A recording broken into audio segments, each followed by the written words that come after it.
అందరికీ నమస్కారం. ఈరోజు మనం క్రికెట్ చరిత్రలో ఒక మరచిపోలేని రోజు గురించి మాట్లాడుకోబోతున్నాం. ఇది మామూలు టీ20 వరల్డ్ కప్ విక్టరీ కాదు, అస్సలు కాదు. ఇది ఒక డామినేషన్, రికార్డులు బద్దలు కొట్టిన ఒక చారిత్రాత్మకమైన ఫైనల్.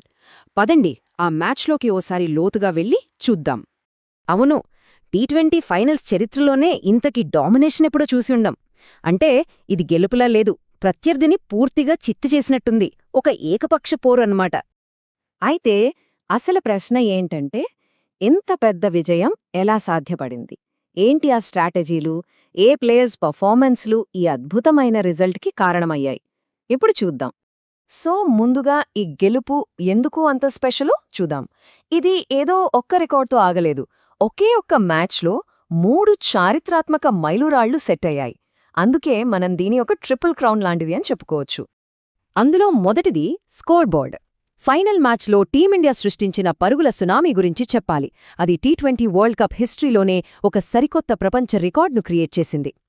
ఇక రెండోది, ఈ విజయంతో India 3 T20 world cup titles గెలిచిన మొట్టమొదటి ఏకైక జట్టుగా చరిత్ర సృష్టించింది. ఇక టోర్నమెంట్ చరిత్రలోనే మోస్ట్ సక్సెస్ఫుల్ టీం ఇండియానే. ఫైనల్గా మూడో పాయింట్, ఇది చాలా అరుదైన ఫీట్. సొంత గడ్డ మీద వరల్డ్ కప్ని డిఫెండ్ చేసుకోవటం ఇప్పటివరకు ఏ జట్టు వల్ల కాలేదు. కాని మన టీం ఆ అసాధ్యాన్ని సుసాధ్యం చేసి చూపించింది. సరే, ఈ 3 మేజర్ రికార్డ్స్ గురించి తెలుసుకున్నాం కదా. మరి ఆ పరుగుల కొండను ఎలా కట్టారు? ఆ అద్భుతమైన ఇన్నింగ్స్ వెనుక కథేంటో ఒక్కసారి చూద్దాం. 255. ఒకసారి ఆలోచించండి. టీ20 వరల్డ్ కప్ ఫైనల్లో ఇంత భారీ స్కోరు ఎప్పుడూ ఏ జట్టు చెయ్యలేదు. ఆ స్కోర్ బోర్డ్ చూసినప్పుడే మ్యాచ్ రిజల్ట్ ఆల్మోస్ట్ డిసైడ్ అయిపోయింది. మరి ఎంత పెద్ద స్కోరుకు పునాది వేసిందెవరు? ఒకే ఒక్కడు. అతని ఇన్నింగ్స్తో ఫైనల్ మ్యాచ్ చరిత్రలోనే ఒక కొత్త చాప్టర్ రాశాడు. అతనే సంజూ శాంసన్. 89 పరుగులు. అది మామూలు మ్యాచ్లో కాదు, హై ప్రెషర్ ఫైనల్లో. శాంసన్ కొట్టిన ఈ స్కోర్ టీ20 వరల్డ్ కప్ ఫైనల్లో ఒక బ్యాటర్ చేసిన హైయెస్ట్ ఇండివిడ్యువల్ స్కోర్. ఒక్క మాటలో చెప్పాలంటే మ్యాచ్ని వంటి చేత్తో తిప్పేశాడు. ఒకవైపు శాంసన్ యాంకర్ రోల్ ప్లే చేస్తుంటే మరో ఎండులో ఒక యంగ్ గన్, ఒక తుఫాన్ చెలరేగింది. ఆ తుఫాన్ పేరే అభిషేక్ శర్మ. కేవలం 18 బంతుల్లో 50. ఆలోచించండి, మొత్తం టోర్నమెంట్లో ఇంత ఫాస్ట్గా హాఫ్ సెంచరీ చేసిన ప్లేయర్ ఇంకెవ్వరూ లేరు. అభిషేక్ ఆడిన మెరుపు ఇన్నింగ్సు న్యూజిలాండ్ బౌలర్ల కాన్ఫిడెన్స్ని పూర్తిగా దెబ్బతీసింది. ఇక్కడ మనం గమనించాల్సిన ఒక ఇంట్రెస్టింగ్ పాయింట్ ఉంది.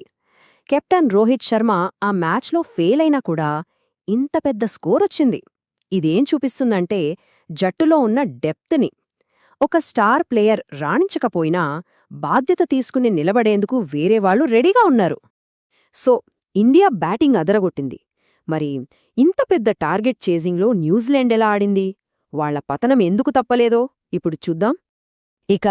ఇక్కడేం జరిగిందో అర్థం చేసుకోవాలంటే మనం స్కోర్ బోర్డ్ ప్రెషర్ అనే కాన్సెప్ట్ గురించి మాట్లాడుకోవాలి.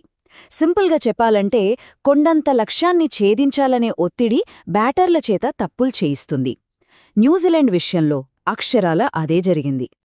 ఆ 255 పరుగుల టార్గెట్ వాళ్లకొక పెద్ద పర్వతంలా కనిపించింది.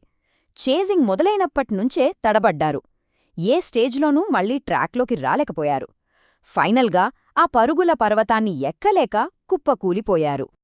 అయితే ఈ ఫైనల్ విజయాన్ని మనం కేవలం ఆ ఒక్కరోజు అద్భుతంగా భావించలేం.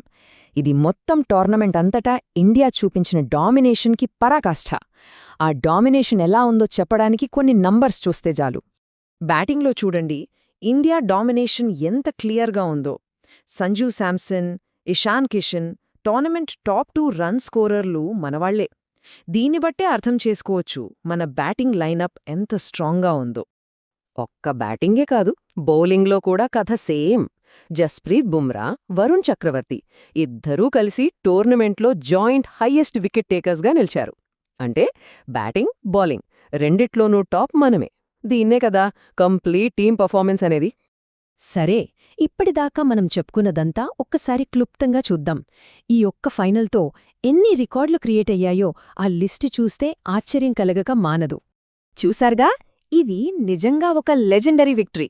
3 టీ20 వరల్డ్ కప్స్ గెలిచిన మొట్టమొదటి జట్టు, సొంతగడ్డపై టైటిల్ని కాపాడుకున్న మొట్టమొదటి జట్టు. ఫైనల్లో హయ్యెస్ట్ టీమ్ టోటల్.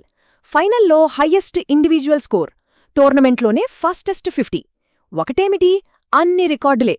అందుకే ఈ విజయం క్రికెట్ చరిత్రలో ఎప్పటికీ నిలిచిపోతుంది. మరి ఇంతటి సంపూర్ణ ఆధిపత్యం తరువాత ఈ జట్టుకు తదుపరి గమ్యం ఏంటి? అన్నీ సాధించేశారు. ఇక వాళ్ల ముందున్న నెక్స్ట్ ఛాలెంజ్ ఏంటి? ఇది నిజంగా ఆలోచించాల్సిన విషయమే. మరిన్ని క్రికెట్ అప్డేట్ల కోసం లైక్, షేర్ మరియు సబ్స్క్రైబ్ చేయండి.